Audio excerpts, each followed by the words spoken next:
of us knows this policy, divide and conquer. The Muslim world could not be in this situation had it be united. After Sykes-Picot Treaty and the dividing the Muslim world into different nations, different countries, and putting between two countries an area of friction and fight. Right. Between Egypt and Sudan, the area of Halayb, the triangle of Halayb, between Saudi Arabia, Kuwait, between Kuwait and Iraq, between Yemen and Saudi Arabia, etc. They first of all fragmented them into countries. Okay. And instead of leaving them as one country, because they know that if they remain as one country, they cannot conquer them. Unfortunately, we at that time accepted this. And because of tribalism, which is one of the biggest diseases against unity, we accepted this fragmentation and to live in different unities, in different units, different political entities, which turn later on to be different allegiance, different political allegiance, and that's why we were very weak, and we will continue to be weak until we come back together. We can be united. See, from a Sharia perspective, the Prophet ﷺ tried to remove all reasons for disunity. We mentioned some of the mechanisms that put unity together or instill unity, establish unity, and some of the reasons that cause friction between Muslims to be removed. One of those reasons that causes friction is tribalism. Okay. And that's why the Prophet ﷺ said, لَيْسَ مِنَّا مَنْ دَعَى إِلَى عَصَبِيَّةٍ. He is not one of us who calls for tribalism. Okay. Just because I am so and so, I am from this tribe, I am from this country. And when in one of the expeditions, the Sahaba, the Sahaba, there are Muhajirin and there are Ansar. And they had some tension between them. And the Prophet ﷺ, and then one of the Muhajirin said, Ya lil Muhajirin, O Muhajirs. And one of the Ansar said, O Ansar. The Prophet ﷺ became very angry. And he said, Abi da'wal jahiliyyati bayna adhurikum. You are calling the same call of Jahiliyyah, the time of ignorance, the time before Islam. And I am still between you. The Prophet ﷺ is still alive and you are called for Jahiliyyah. SubhanAllah. So the Prophet ﷺ was very angry. In fact, the Prophet ﷺ in the last sermon, he said that Inna shaytana qad ya'isa. The shaitan gave up to be worshipped, that he will be worshipped in the peninsula of Jazirat al-Arab, because that is the area of Islam. But the shaitan did not give up in causing what? وَلَكِنْ فِي التَّحْرِيشِ بَيْنَكُمْ. In causing what? Friction and disunity, hatred among yourselves. This, although the Prophet ﷺ warned us against this, we are establishing this. We don't have the problem of tribalism.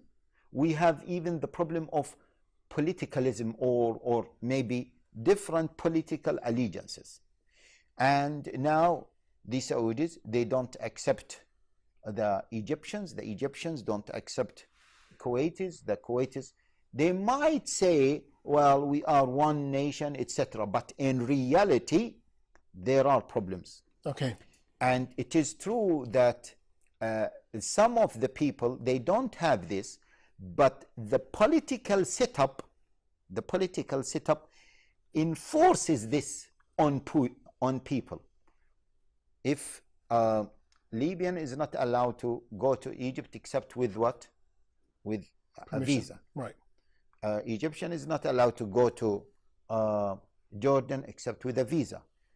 Yemeni is not allowed to go to Saudi Arabia except with a visa, although they share the same borders. Okay. In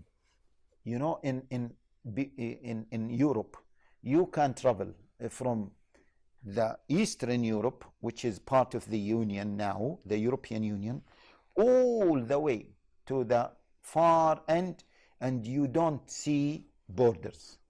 You don't see borders.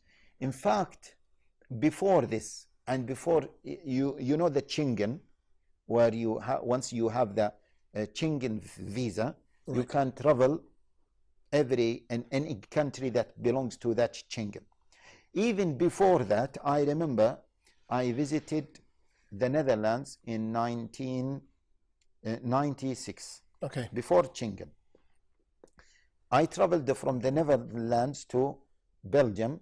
They were considered to be as one country. They have a setup between themselves, and there were no borders. I traveled between the Netherlands and Germany, and I had seen no borders. SubhanAllah. This is amazing. Why don't we as Muslims have this? And we should be very clear. All Arab countries, all Muslim countries should be criticized because they don't have this. And to the level now, we have accepted this to be part of our organism, or we have accepted this. And people accepted, I am Egyptian, I am Libyan, I am, or even I am Arab, he is Pakistani, he is Indian. We don't accept each other as we should do. This is again a problem of tribalism, and this what colonialism want to see. And once we continue like this, we will never be successful. And this reminds us of what we started with, which is what the unity of the Ummah on a political level, which is the Khilafah, or even if we can't, let alone the social differences or the gaps between different countries. I don't want to mention any country, but you might find a country here, the social status is so high, the income is so high, next to that country, another country which is so devastated. It can't be unity if we have this. So divide and conquer is one of the very powerful tool to disunite Muslims and to overcome them.